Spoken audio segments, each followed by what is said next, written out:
Hi, I'm Will. I'm Norm. Norm, this. Whoa, that's a really big phone. It looks like the Nokia Lumia 800, but it's not. It's got 100 more. 100 more. 100 more. 800 plus 100, 900. It's the Nokia Lumia 900, their flagship Windows Phone 7 smartphone. Yeah, it's coming out on Easter Sunday. That's April 8th, if you're not into the whole Rep Bunny thing. Yep. It's a pretty neat phone. I've been using it for the last couple of days. It's the first LTE Windows Phone 7 phone that I've tested. Wow, and one of the first LTE phones that we tested on AT&T. Yeah, real LTE. Real LTE. They had the faux 4G for a long time. Right. But this is actually HSPA Plus and LTE. I tested the LTE and it is good in the places that it actually works. Yeah, in San Francisco where we do have AT&T LTE coverage, you could even tell that you weren't on Wi-Fi.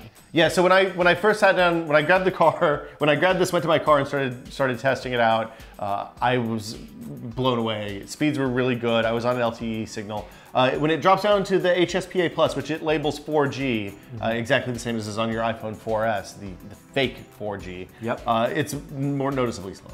Right. I think it's 10 times the speed of 3G with the LTE and about 3 times the speed of 3G with the HSPA Plus. So LTE is the big feature on this phone, and that's why the phone is so big. Yeah, there's a lot of battery in here. It's like a 1470 milliamp hour battery. It's a massive, huge battery, and that's why it's a bigger version of the same basic form factor as the Lumia 800. Right. The screen resolution is the same. It's a 4.3 inch screen, so it's a little bit bigger, but it's still 800 by 480, and it's an AMOLED true black, I think. Right. They call it the clear black, like which is just a fancy way of saying the super AMOLED. So even outside, where we tested it in foggy San Francisco, we took daylight. three top phones, the Galaxy Nexus, the iPhone 4S, and this. Bam! Put them all next to each other in a kind of overcast, kind of bad weather. And the screens all looked about the same. I think the iPhone screen actually looked worse outside than either of the AMOLED screens. Both of these, the Galaxy Nexus and the Lumia 900 are AMOLED screens. So is this the mama bear of phones? Because the iPhone has a 3.5 inch screen, really high pixel density, 960 by 640 resolution. Galaxy Nexus, the best Android phone you can buy right now, 1280 by 720, but on a big screen, really like big, 5 inch, 7.2 inch, something like that. 10.8 inch, no. Yeah, it's a 4.7 inch screen, still fairly big, and this is like in between, 4.3 inch screen, but why only 800 by 480? Well, Microsoft really tightly controls the specs on Windows Phone, so until they update the phone spec for Windows Phone 8, or just Windows 8 for smartphones, which I think is probably what they're going to call it, 800 by 480 is the de facto and only resolution. Yeah, we really like the Nokia Lumia 800. Did you notice that reading text or looking at pictures was worse because on this because it was the same resolution? You know, you notice it when you're looking side by side compared to a higher resolution screen. When you're just looking at the screen on its own, it looks really good. The nice thing about AMOLED is because it only emits color when there's actually something on the screen. There's no backlight filtering or anything like that. The black is really, really sharp, and it's very high contrast compared to, say, an LCD, backlit LCD like in the iPhone 4S. Now, I really like the design of this phone, and it's the same as on the Nokia 800 where you have the sleep button on the side where your thumb is. We like the design. It actually feels a little heavy though. It's heavier than the Galaxy Nexus by about 10-15 grams. And in the pocket, we'll do the skinny jeans test. You want to do it? Jam it in your pants.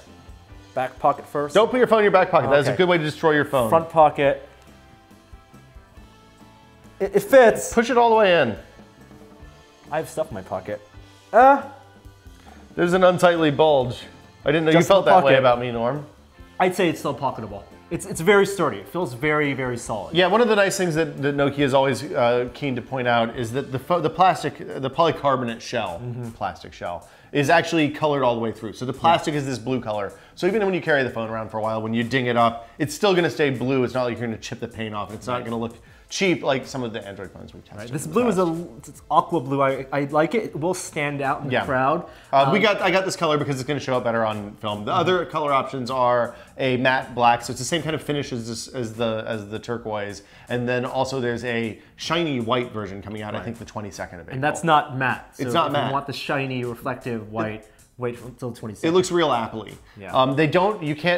Users can't change the shells, but they are selling these skin-tight rubber cases that I actually, when I saw one in person the other day, I couldn't tell the difference I didn't realize that it was a case. Right. Basically, it was a very tight fit. So the camera is actually quite good. Nokia is known for good cameras. It's an 8-megapixel camera with Carl Zeiss optics. It's in the middle of the thing. There's a LED flash. You've gone out and taken a bunch of pictures with it, and there's a text story with comparison photos, so you can go look at that and see what you think for yourself, because our opinions. And because it's a Windows Phone 7 phone, there's a dedicated camera button. Yeah. So even if the phone is in sleep mode, you can just press the button, hold it all the way down, and take a picture. I'm taking pictures right now. Wow, you're gonna regret that one. Straight on the internet.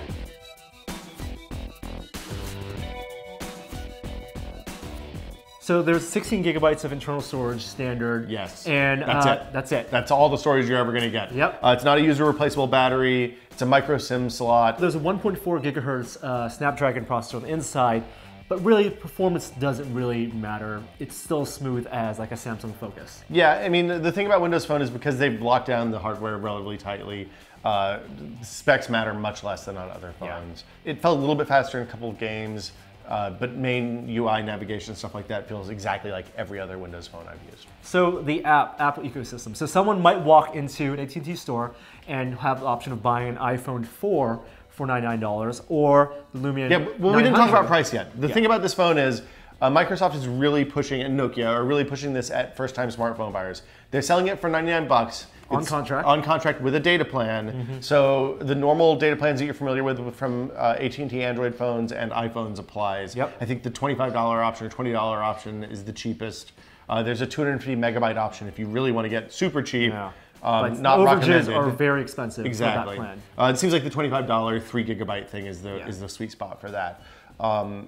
They also have a concierge line. Nokia has a concierge line. So if you have problems setting up your phone, you can call this 800 number.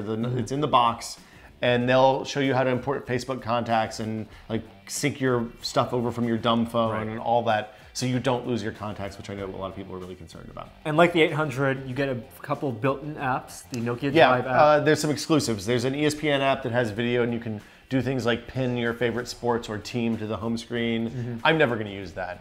There's a Nokia Drive app that is okay. It's turn-by-turn directions like Google Nav, but much, much more rudimentary, and still has some problems multitasking. So if you go in, set your destination, you're midway through the route, you have to switch out to something else, you have to use the back button and multitask switch back to that app. You can't just relaunch the app, it resets your progress on your destination, which is a bummer. There's also a transit app and some other stuff. There's, of course, there's AT&T apps. One of the things that's interesting to note, those apps aren't pre-installed on the phone. Oh, okay. The AT&T ones are, the Nokia ones are not. So if you want Drive, if you want some of their other tools, their music player and that stuff, you have to actually download them from the app marketplace. There's a Nokia section there. And the other side, of course, is that you can delete the AT&T crapware if you want. That's a feature of Windows Phone 7. So someone going into the store and new to smartphones, and they want Facebook, they want Twitter, they want Yelp. What are the apps that they're able to get right now on Windows Phone? Okay, so Facebook, Twitter, Yelp, all are easy. The Twitter app isn't the best, the Facebook app's okay. There's pretty tight Facebook integration in the phone OS itself, so you can kind of sync your contact list in Facebook. And now with Mango, Twitter as well. That stuff's all pretty good. Yelp is there, Pandora, Spotify, Rdio are all there. Kindle is there, Amazon is there. When you get a little step further down though, then it gets a little trickier. I was able to find 1Password, which is something I use all the time. That's there and it's free, which is nice. Dropbox, there's a lot of third-party clients for Dropbox. No official. But no official one that I could find.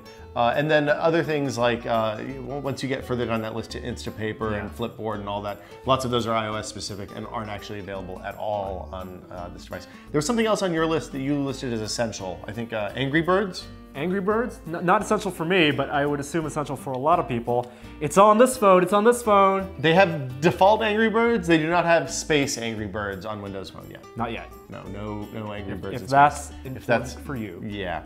Other stuff, the Xbox Live integration is a feature of Windows Phone. It's pretty neat. You can see messages. It's very similar to the iOS app that's available now.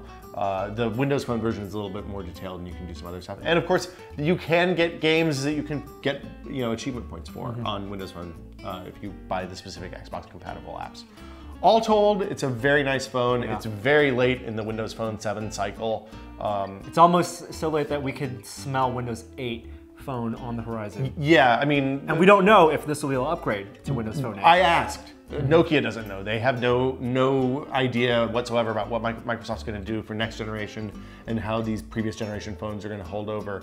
The one nice thing about it is it is an LTE phone. It's pretty functional right now. And battery life is really good. But yeah, there's definitely a chance that you'll get left behind, given that there's no kind of publicly available upgrade strategy from Microsoft for next generation of Windows Phone. So yeah, this is the Lumia 900. I think it's my new favorite Windows Phone 7, I guess. Yeah. I don't know that I recommend buying it just because of the ecosystem stuff. But if you want a Windows Phone, you're not going to do better than this. iPhone, Android, Windows Phone. For Tested, I'm Will. I'm Norm. See you guys later. Bye.